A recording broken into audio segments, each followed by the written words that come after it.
Hello guys, मैं motivation पर नहीं सॉल्यूशन पर बिलीव करता हूँ। लेकिन स्क्रीन की इस तस्वीर को देखकर मैं बहुत हैरान हुआ। ये एक उड़ीसा के सीए स्टूडेंट की तस्वीर है जो कि कोरोना पॉजिटिव होने के बावजूद भी अस्पताल में भी अपनी स्टडी को कंटिन्यू कर रहा है। ऐसे कर्मनिष्ठ और ऐसे कर्मयोगी व्यक्ति का क्या जवाब है, इसकी क्या तुलना की जा सकती है? तस्सी तुलना के न जायते। ऐसे व्यक्तियों की तुलना नहीं की जा सकती है। एक डेडिकेटेड स्टूडेंट जो अपने पढ़ाई में इस तरीके से रमा हुआ है कि उसने अपनी बीमारी को भी पीछे छोड़ दिया, अपनी बीमारी को भी वो भूल गया। दोस्तों, मरना तो सबको एक ना एक दिन है। कोरोना का वजह बने या कोई और वजह बने। जानता हूं पेंडेमिक सिचुएशन है, बहुत तरह की प्रॉब्लम आपके दिमाग में चल रही है, बहुत सारा डाइवर्जन आ रहा है। आए दिन किसी न किसी के बीमार पड़ने की या मरने की खबरें सुनने को मिल रही है और आप बहुत हैरान हो कि ऐसी स्थिति में क्या होगा। लेकिन आप एक कर्मनिष्ठ विद्यार्थी हो। अगर आप सीए स्टूडेंट हो, सीएस स्टूडेंट हो, सीएमए स्टूडेंट हो या अदर किसी भी तैयारी कर रहे हो, लेकिन आपका जो कर्म है वो आपके लिए प्रधान है। आपका कर्म ही आपके लिए पूजा है। ये हमें श्रीमद् भगवत गीता सिखाती है। और कर्म करने पर आपका अधिकार है। जो होना है वो तो होके रहेगा। चाहे हम पढ़ाई करें या ना करें, दुनिया ही नष्ट होनी है तो होके रहेगी। उससे कोई फर्क नहीं पड़ता है आपको। आप अपने कर्म में निरंतर लगे रहो। तस्मात् सातंग सतंग कार्यं कर्म समाचर। भगवान कृष्ण ने गीता में साफ-साफ कहा है कि जो व्यक्ति अपने कर्म में निरंतर लगा हुआ रहता है, वह व्यक्ति मेरी नजरों में योगी मानने के योग्य है। और वो सारी की सारी उस रिद्धि सिद्धि को और ज्ञान को प्राप्त कर लेता है जो कि एक ऋषि मुनि हजारों वर्ष में तपस्या करने के बावजूद भी शायद पा पाते हैं या नहीं पाते हैं।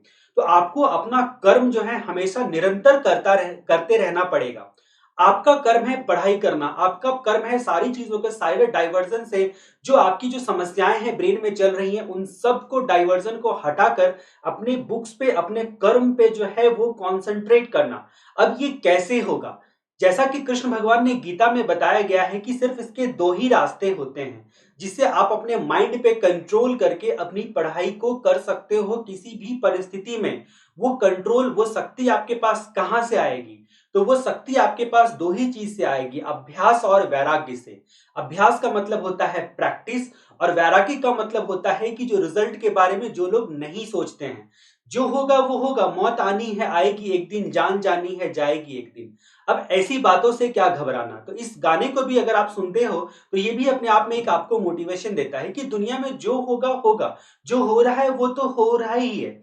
एक गुरु की कहानी मैं आपको सुनाता हूँ, छोटी-सी कहानी है कि एक गुरुदेव जो है वो नहर के आगे में, नहर जिसमें पानी बहते रहता है, तेजी से कंटिन्यूअस बहते रहता है। नहर के सामने में बैठ गए। उसके शिष्य बड़ी ताज्जुब कर रहे थे कि गुरुजी ऐसे बैठे क्यों हैं? घंटों बैठने के बाद एक शिष्य ने हिम्मत करके बड़ी ही निष्ठा से उनसे पूछा कि गुरुदेव आप यहाँ पर क्यों बैठे हैं? तो गुरुदेव का उत्तर आया मुस्कुराकर कि मैं वेट कर रहा हूँ, मैं प्रतीक्षा कर रहा हूँ, ये जब पानी की लहर रुक जाएगी तब मैं यहाँ समुद्र को पार करूँगा, तब मैं इस नदी को पार करूँगा। अब बाकी शिष्य सभी हैरान हुए कि ये तो पानी है, ये तो बहता ही रहेगा, तो पार कैसे करेंगे? तो दूसरे शिष्य ने बड़ी निष्ठा से अगला सवाल यही पूछ दिया कि गुरुदेव ये तो बहता पानी है और ये तो बहते रहेगा, ये रुकेगा थोड़ी ना, तो ऐसे में तो हमारी ज़िंदगी भी यहाँ बैठे-बैठे गुज़र जाएगी, पर ये पानी तो रुकने वाला नहीं है। तब गुरुदेव ने कहा एग्ज़ैक्टली मैं आपको यही समझाना चाह रहा हूँ कि जीवन में समस्याएँ हमेशा रहेंगी, प्रॉब्लम हमेशा रहेंगी, तकलीफ़ें हमेशा रहेंगी। ये एक बहते पानी की तरह है, आज ये प्रॉब्लम है तो कल कोई और प्रॉब्लम आएगा। कुछ न कुछ समस्याएँ आते रहेंगी, चाहे वो जैसी भी समस्या हो। लेकिन उस समस्याओं में उलझना आपका काम नहीं है, उस समस्याओं के बारे में सोचना आपका काम नहीं है, उस समस्याओं का सॉल्यूशन करो। जितना प्रैक्टिकल हो सके, जितनी कोशिश कर सको आप सॉल्यूशन करो, रास्ता ढूँढो। लेकिन उस समस्याओं में फँसो मत। आपको अपनी पढ़ाई जारी रखनी है, पढ़ाई करते रहना है, मोटिवेशन बनाए रखना है और अपने बुक्स का साथ छोड़ना नहीं है। एक मेरे फ्रेंड थे जो कि हमेशा जो है हाथ में किताब जो है वो लेके रखते थे। जब हम लोग क्लासेस के बाहर चाय पीने के लिए भी जाते थे तो उनके हाथ में कुछ न कुछ इनकम टैक्स की बुक या कोई भी बुक वो ले लिया करते थे।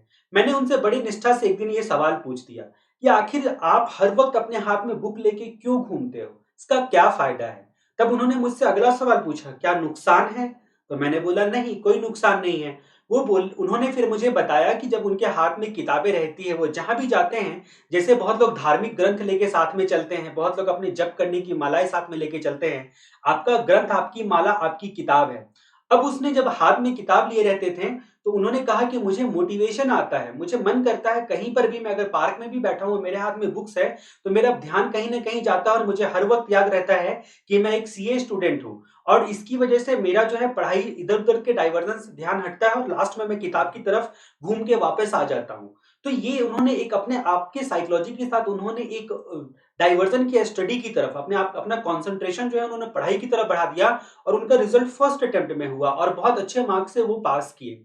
तो ये छोटी-छोटी बातें जो है ना आपको गौर करनी चाहिए कि किन बातों से आपकी पढ़ाई अच्छी हो सकती है और मैं आपसे रिक्वेस्ट करता हूँ कि चाहे जैसी भी परिस्थिति हो आपको पढ़ना है क्योंकि आप विद्यार्थी हो, आपका काम है पढ़ना और आपकी पढ़ाई यानी कि आपका कर्म से ही आपको धर्म होगा और उस धर्म से ही भगवान की नज़र आप पे पड़ेगी और आपके आस-पास की समस्याएँ दूर होंगी, बीमारियाँ दूर होंगी क्योंकि कर्मनिष्ठ बनो, अपने कर्तव्य को निरंतर करते रहो, यही जीवन का उद्देश्य है। चाहे रिजल्ट जो भी हो इर्रेस्पेक्टिव ऑफ रिजल्ट, पास करना, फेल करना आपके हाथ में नहीं है।